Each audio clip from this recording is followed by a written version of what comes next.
What happens when a CEO orders a meal at his own diner and uncovers the truth behind the smiles? Jacob Reed, the CEO of a small but growing diner chain with 13 locations, had spent over a decade building his business from nothing. He had poured his heart and soul into it, always envisioning a place where families could enjoy good food in a warm, welcoming atmosphere. His diners weren't just restaurants to him, they were a reflection of his values. But lately something felt wrong. Customer complaints had started to pile up. Slow service, rude employees. The once praised experience was now being criticized online and in reviews. On top of that, employee turnover was at an all-time high. Jacob wasn't the type of leader to ignore problems, but every time he confronted his regional managers, he got the same response. "Everything's fine, boss. Just a few isolated incidents." But Jacob wasn't convinced. He'd been hearing too many whispers, little things that didn't add up. Frustrated and determined to see the truth with his own eyes, he made a bold decision. He would go undercover. No corporate meetings, no polished reports, just raw, unfiltered reality. To ensure no one recognized him, Jacob transformed his look completely. He let his beard grow out into a scruffy mess, swapped his usual tailored suit for a worn-out hoodie and a pair of faded jeans, and put on thick-rimmed glasses. Looking at himself in the mirror, he hardly resembled the well-groomed executive whose face appeared on the company's website. His target: a diner located 2 hours away in a quiet suburban town. Far enough that most employees wouldn't have a clue who he was. When he walked in, the place had the usual lunchtime buzz. Customers chatting, plates clinking, the hum of conversation filling the air. At first glance, it looked decent.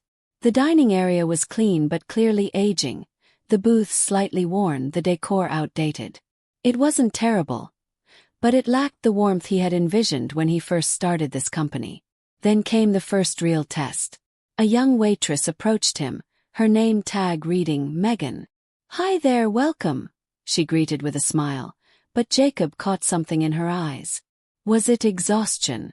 Her voice was cheerful, but forced, like someone pushing through their day on pure willpower. Jacob studied her face.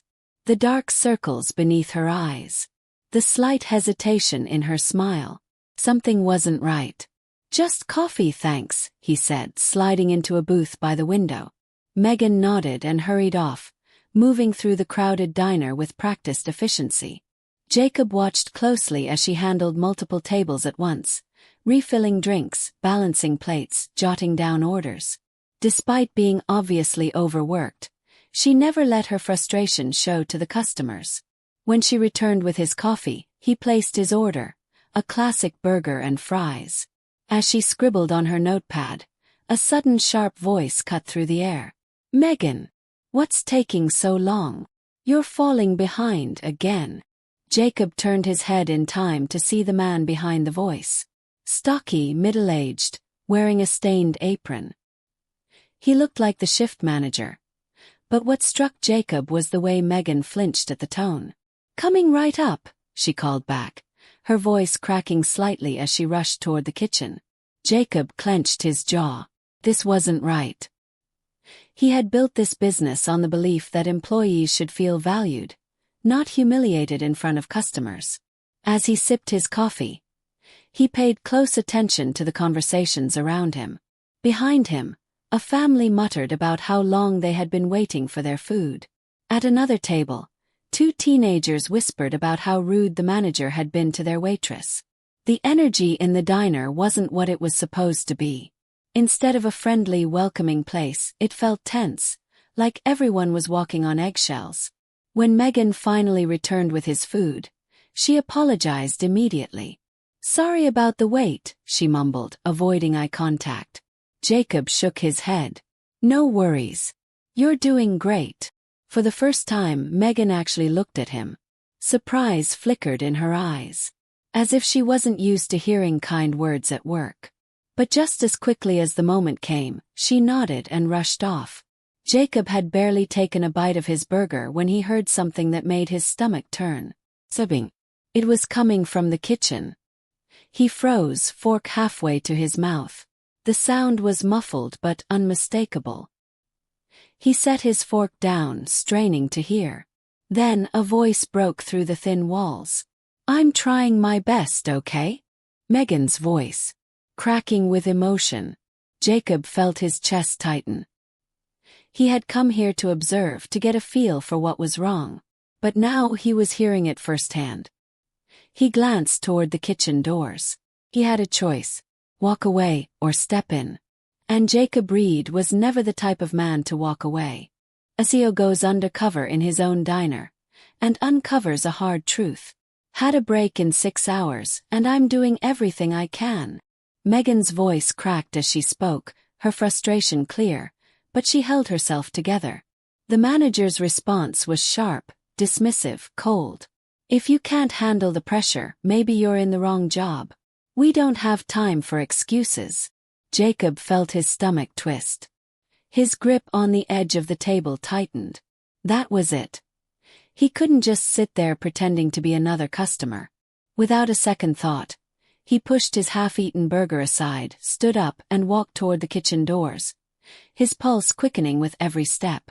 When he stepped inside, what he saw made his chest tighten. Megan stood there, her hands trembling as she wiped her eyes with the back of her sleeve. The manager loomed over her, arms crossed, his expression carved into frustration and impatience. 2 cooks stood nearby, their heads down, clearly uncomfortable with what was happening but too afraid to intervene. Jacob clenched his fists, his heart pounding. "This isn't the company I built. This is not how I treat my people." Taking a deep breath, he stepped forward. "Is there a problem here?" His voice was steady but carried an unmistakable edge of authority. The manager whipped around, startled. He hadn't noticed Jacob standing there. No. Just a little miscommunication," he stammered. Megan shook her head, but she couldn't stop the tears pooling in her eyes. "I'm sorry," she whispered, her voice barely above a breath. Jacob glanced at her, then back at the manager, who was already shifting uncomfortably under his gaze. But he didn't reveal his identity. Not yet. Instead, he simply said, "She looks like she needs a break. Let her sit down for a few minutes." The manager scoffed. "We're short-staffed.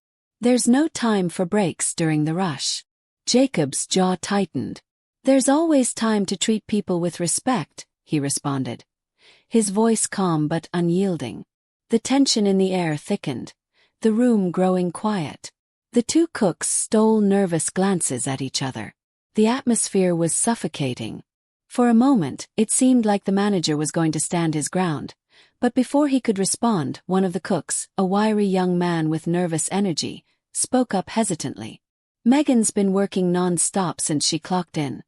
She hasn't even had time to grab a drink of water." His voice was quiet, but there was a defiance hidden beneath it. The manager immediately turned on him. "Stay out of it, Connor. Focus on your station." Jacob's eyes flicked to Connor, then back to the manager. He took a step closer. "And who's responsible for making sure your team can focus?"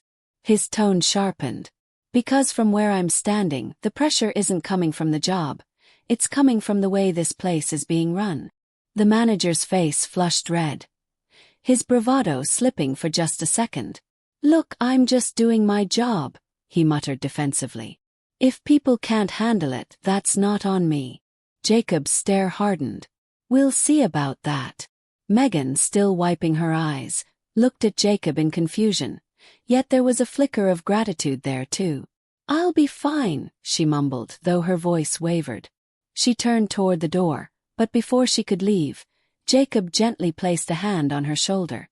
"Take 5. His voice softened. "You've earned it." The manager opened his mouth to protest, but Jacob held up a hand, his tone leaving no room for argument. "She's taking a break. Now." Megan hesitated for a moment, her eyes darting between Jacob and the manager. But after a deep breath, she nodded and pushed through the swinging kitchen doors, disappearing into the dining area. Jacob turned back to the manager, his voice calm but firm. "What's your name?" The man straightened his posture, arms still crossed. "Rick," he said, his tone defensive. "And who are you, exactly? You come in here acting like you run the place." Jacob ignored the question. "How long have you been the manager here, Rick?" Rick narrowed his eyes, his stance stiffening. "About 2 years. And I've kept this place running just fine, so I don't need some random customer stepping in." Jacob took a step closer. "And you call this fine?" His voice rose slightly, the weight of his words settling in the room. "Your staff is overworked. Your customers are complaining. And you're berating employees in the middle of their shifts. That's not fine, Rick. That's a mess." Rick's mouth opened, ready to argue, but Jacob cut him off. "You might want to think about how you're treating people," he warned. "Because I guarantee if I were your boss, this wouldn't fly." For the first time, Rick faltered. His face paled slightly, a brief flash of realization crossing his features. He quickly masked it with a scoff. "Right, well, you're not my boss, so." Before he could finish, the kitchen doors swung open again. Megan reappeared, her face more composed now, though her shoulders were still tense. She kept her head down as she walked past Rick and back toward the dining area. Jacob knew his time in the kitchen was done, for now. He gave Rick one last pointed look, his expression unreadable, before turning and following Megan out. Back at his booth, Jacob watched carefully as Megan returned to her duties. But now he wasn't just observing. He was making a decision. And Rick had no idea what was coming next.